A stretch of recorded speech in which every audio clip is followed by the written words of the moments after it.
झुंडशाहीनं कायदे बदलता येत नाहीत, ओबीसींवरचा अन्याय सहन करणार नाही असा थेट हल्ला केलाय सरकारमधलेच एक मंत्री छगन भुजबळ यांनी. मराठा आरक्षणाच्या संदर्भात नुकताच सरकारनं एक निर्णय घेतलेला आहे. मनोज जरांगे पाटलांच्या मागण्या मान्य केलेल्या आहेत.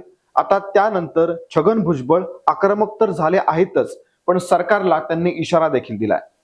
त्यांनी सर्व ओबीसी नेत्यांना चर्चेसाठी बोलावलं होतं. त्यात काही ठराव करण्यात आले. तिकडे केंद्रीय मंत्री नारायण राणे हे देखील सरकारच्या निर्णयाशी सहमत नाहीयेत. काय घडतंय नेमकं? मराठा समाजानंतर आता ओबीसी काय पवित्रा घेणार, या व्हिडिओत पाहणार आहोत. नमस्कार, मी प्रदीप आणि आपण पाहताय बखर लाईव्ह.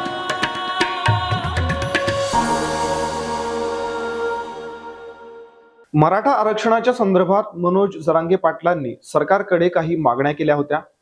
त्या मागण्या मान्य केल्याच्या अधिसूचनेचा कागद सरकारनं मनोज जरांगे पाटलांच्या हाती तर ठेवला, पण आता ओबीसी समाज नाराज झाल्याचं सांगून छगन भुजबळ आक्रमक झाले. ओबीसींवर हा अन्याय असल्याचा सूर त्यांनी अळवलाय. 28 जानेवारीला आपल्या मुंबईच्या निवासस्थानी त्यांनी ओबीसी नेत्यांची बैठक बोलावली होती.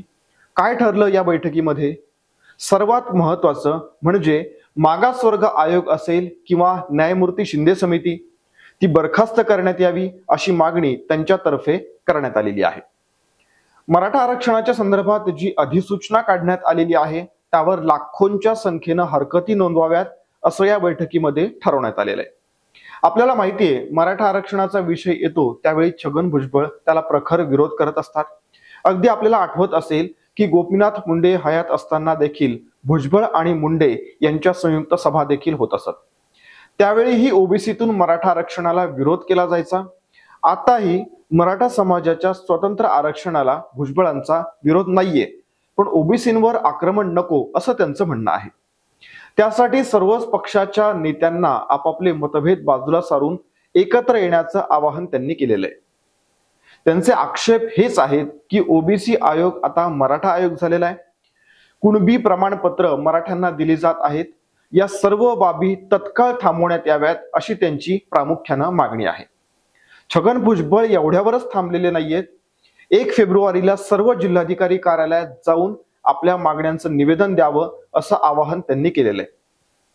सर्वात महत्वाचं म्हणजे 3 फेब्रुवारीला ओबीसी मेळावा घेतला जाणार आहे, तो देखील अहमदनगरामध्ये. मनोज जरांगे पाटलांनी जसं जिल्ह्यांमध्ये जाऊन रॅली आणि सभा घेतल्या, तसं इकडे ओबीसी यात्रा काढली जाणार आहे. या यात्रेची सुरुवात मराठवाड्यातून करणार असल्याचं भुजबळ म्हणालेले आहेत. छगन भुजबळ यांच्या या भूमिकेला त्यांच्या पक्षातूनच समर्थन नाहीये. राष्ट्रवादीनं भुजबळांच्या या भूमिकेशी सहमत नसल्याचं म्हटलंय.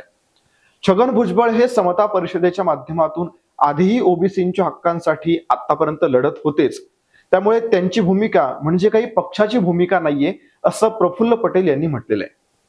उपमुख्यमंत्री अजित पवार यांनीही कोणता थेट पवित्रा घेतलेला नाहीये किंवा कोणती थेट भूमिका घेतलेली नाहीये, पण आपण एकटे नाहीत, करोडो ओबीसी बांधव आपल्यासोबत असल्याचा दावा भुजबळांनी केलेला आहे. पण महत्वाचं म्हणजे भुजबळ सध्या सरकारमध्ये आहे. अशा वेळी सरकारच्याच विरोधात भूमिका घेतल्यानं त्यावर चर्चा तर होणारच. यावरही त्यांचं उत्तर आहे. ते काय म्हणतात बघा.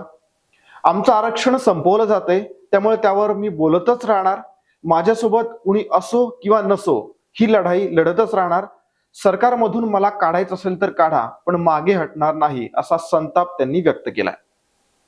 एक मात्र भुजबळांच्या बाजूने सकारात्मक बाब म्हणावी लागेल, ती म्हणजे सरकारमधलेच एक मंत्री असलेले नारायण राणे यांनी मराठा आरक्षण आणि ओबीसी कुणबी प्रमाणपत्र या एकूणच मुद्द्यावर थेटपणे विरोध दर्शवलाय. मराठ्यांना कुणबी प्रमाणपत्र नको असा त्यांचा पहिल्यापासूनच पवित्रा राहिलेला आहे.